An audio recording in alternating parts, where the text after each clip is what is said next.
One important thing to understand about your dopamine is that whenever you engage in some highly pleasurable things, your dopamine system has a mechanism where it's reinforcing itself, making you remember those activities especially well, even to the point of your brain starting to release small amounts of dopamine just by you seeing something that reminds you of those activities. So yes, your brain actually starts to release dopamine even before you engage in pleasurable activities. And it does so to make you motivated to go for them, but more importantly, to go for them again and again and again.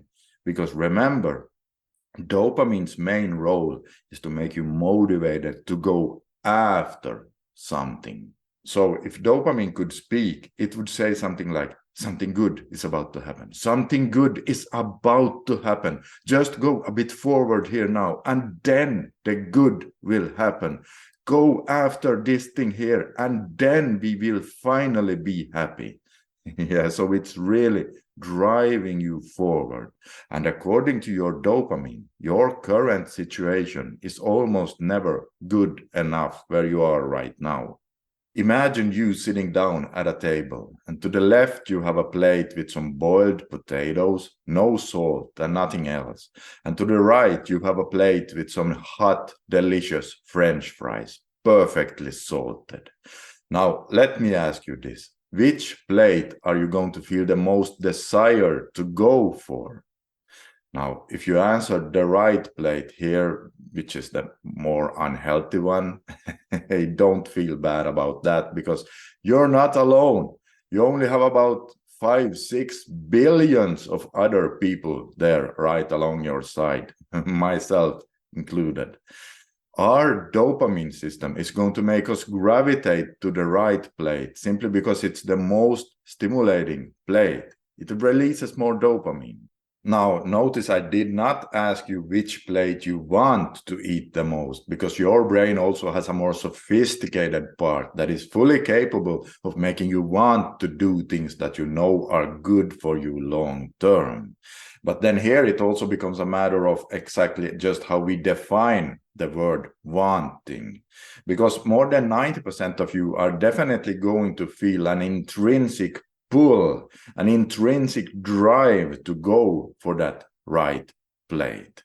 And that's the dopamine I'm talking about here. Your dopamine-driven brain is always going to compare every dopamine activity against each other, and it will make you feel a pull to go for the higher dopamine activity. Remember that self-reinforcing mechanism we talked about earlier? Well, in this case then, what that means is that the more often you go for the right plate, the more and more you will want to continue to do so in the future. But here comes something even more important. So listen carefully now.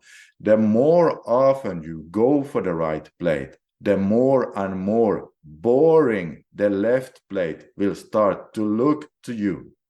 Yes, that's right. So the key point here is that what you perceive as boring versus exciting in life is not a static set point.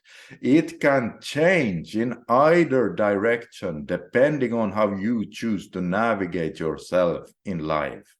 This is really, really important to understand, because it's the core reason behind why we want to do a dopamine fast in the first place. So let me repeat it one more time. The more you go for highly stimulating things, the more and more you will want to continue to do so. And at the same time, the more boring those normal day-to-day activities will start to become. You know, doing chores, going to school, eating healthy foods, going to the gym, working on your projects, working on your goals. Well, they all pale in comparison. And the reason why they pale in comparison is because highly stimulating things makes your brain less sensitive to dopamine.